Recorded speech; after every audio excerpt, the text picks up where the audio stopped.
Kalian pernah dengar cerita tentang orang-orang yang hidup dari gaji kecil, tapi tetap bisa menabung dan bahkan menjadi kaya? Mungkin terdengar seperti dongeng, tapi percayalah, ini bukan sekadar cerita fiksi. Ini adalah kenyataan yang bisa diraih siapa saja, termasuk kamu. Hari ini, kita akan membongkar rahasia di balik bagaimana seseorang bisa hidup dari gaji kecil, namun tetap menabung dengan cerdas dan membangun masa depan yang cerah. Coba bayangkan situasi ini. Kamu baru saja menerima gaji dan langsung terbayang semua tagihan yang harus dibayar. Biaya kos, listrik, air, makan, transportasi, mungkin cicilan, belum lagi kebutuhan harian lainnya. Rasanya, gaji yang kamu terima tidak pernah cukup. Setiap bulan selalu sama. Baru saja gajian, uang sudah habis sebelum sempat bernapas lega. Kamu pun mulai bertanya-tanya, bagaimana orang-orang bisa menabung dari gaji kecil? Jawabannya ada pada cara kamu mengelola pengeluaranmu, bukan pada besar kecilnya gaji yang kamu terima. Sebelum kita lanjut, ada satu hal yang perlu kamu sadari. Besar kecilnya penghasilan bukanlah faktor utama yang menentukan kesejahteraan finansial seseorang. Bahkan, banyak orang dengan gaji besar yang justru selalu merasa kekurangan dan terjebak dalam lingkaran setan hutang. Jadi, rahasia sebenarnya terletak pada pola pikir dan kebiasaan keuangan yang kamu bangun sejak dini. Langkah pertama yang perlu kamu lakukan adalah memahami sepenuhnya situasi keuanganmu. Mulailah dengan mencatat setiap pengeluaran yang kamu lakukan, sekecil apapun itu. Banyak dari kita merasa bahwa pengeluaran kecil tidak terlalu berdampak, tapi jika dijumlahkan, bisa jadi itulah penyebab utama kenapa kamu selalu kehabisan uang sebelum akhir bulan. Misalnya, secangkir kopi yang kamu beli setiap pagi mungkin hanya seharga Rp20.000. Tapi jika dikali 30 hari, itu sudah menjadi Rp600.000.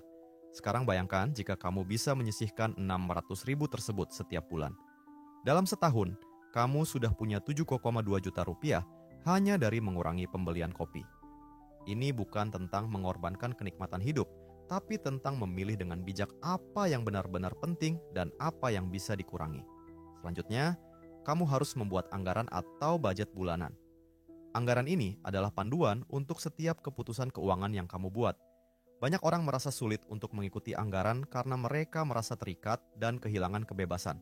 Namun, jika kamu melihat anggaran sebagai alat yang membantu kamu mencapai tujuan keuangan jangka panjang, kamu akan mulai menghargai prosesnya.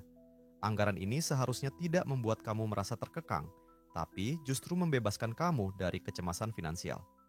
Dengan anggaran yang baik, kamu tahu persis kemana uangmu pergi dan bagaimana cara mengendalikannya. Bagian penting lainnya dari rahasia menabung dengan gaji kecil adalah menempatkan tabungan sebagai prioritas, bukan sisa dari pengeluaran. Ini yang disebut dengan metode pay yourself first atau bayar diri sendiri terlebih dahulu. Ketika kamu menerima gaji, hal pertama yang harus kamu lakukan adalah menyisihkan sebagian untuk tabungan sebelum kamu membayar apapun. Ini bisa dimulai dari angka kecil, misalnya 10% dari gaji bulananmu. Jadi, jika kamu bergaji Rp5 juta, pastikan Rp500.000 langsung masuk ke rekening tabungan sebelum kamu menggunakan uang untuk hal lainnya. Mungkin awalnya akan terasa sulit, terutama jika kamu belum terbiasa, tapi percayalah, ini adalah langkah penting menuju kebebasan finansial. Selain itu, penting juga untuk memiliki tujuan keuangan yang jelas. Menabung tanpa tujuan yang jelas seringkali berakhir dengan kegagalan karena kamu tidak memiliki alasan kuat untuk terus disiplin. Jadi, tentukan tujuan apa yang ingin kamu capai dengan tabunganmu. Apakah itu dana darurat, uang muka rumah, atau dana pensiun? Dengan tujuan yang jelas, kamu akan lebih termotivasi untuk terus menabung dan tidak mudah tergoda untuk membelanjakan uangmu. Kunci lainnya adalah menjalani gaya hidup yang sederhana dan tidak terpengaruh oleh tren konsumtif. Dunia modern seringkali menjerumuskan kita ke dalam kebiasaan belanja yang impulsif, terutama dengan kehadiran e-commerce dan iklan yang menggoda di mana-mana. Tapi ingat, menahan diri dari godaan konsumtif ini adalah salah satu langkah penting untuk bisa menabung dengan gaji kecil. Kamu tidak harus mengikuti gaya hidup orang lain atau merasa harus memiliki barang-barang mewah hanya untuk terlihat sukses. Sukses yang sebenarnya adalah ketika kamu bisa hidup nyaman tanpa tekanan finansial, terlepas dari berapapun penghasilanmu. Sekarang, mari kita bahas tentang bagaimana kamu bisa meningkatkan nilai dari uang yang kamu tabung. Menabung di rekening tabungan biasa memang baik, tapi kamu juga harus mempertimbangkan untuk mulai berinvestasi. Investasi adalah cara untuk membuat uangmu bekerja untukmu. Ada banyak instrumen investasi yang bisa dipilih, seperti deposito, obligasi, reksadana, atau bahkan saham. Mungkin kamu berpikir, tapi saya tidak punya uang banyak untuk diinvestasikan. Nah, ini dia rahasianya. Kamu tidak perlu menunggu sampai punya uang banyak untuk mulai berinvestasi. Banyak instrumen investasi yang bisa dimulai dengan modal kecil, bahkan hanya dengan Rp100.000. Yang penting adalah konsistensi dan kesabaran.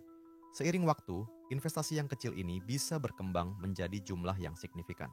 Tentu saja, berinvestasi bukan tanpa risiko. Oleh karena itu, sangat penting untuk mempelajari dan memahami instrumen investasi yang kamu pilih. Jangan tergoda oleh janji-janji manis keuntungan besar dalam waktu singkat. Fokuslah pada investasi yang aman dan sudah terbukti dalam jangka panjang. Dengan pemahaman yang baik, kamu bisa meminimalkan risiko dan mengoptimalkan keuntungan.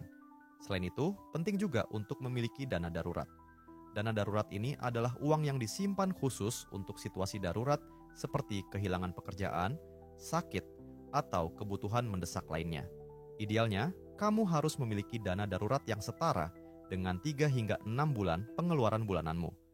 Dana darurat ini akan memberikan kamu rasa aman dan memastikan bahwa kamu tidak perlu berutang ketika menghadapi keadaan darurat.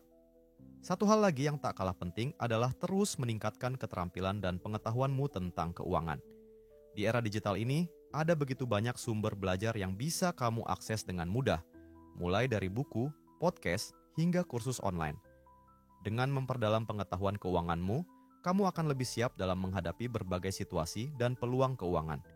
Ingat, ilmu adalah salah satu investasi terbaik yang tidak akan pernah merugi. Dan jangan lupa untuk selalu mengevaluasi dan menyesuaikan anggaran serta tujuan keuanganmu secara berkala. Hidup adalah sesuatu yang dinamis, begitu pula dengan keuanganmu. Mungkin ada saatnya kamu perlu menyesuaikan anggaran karena perubahan situasi, seperti kenaikan biaya hidup atau perubahan penghasilan. Jangan ragu untuk menyesuaikan rencana keuanganmu agar tetap relevan dengan kondisi saat ini.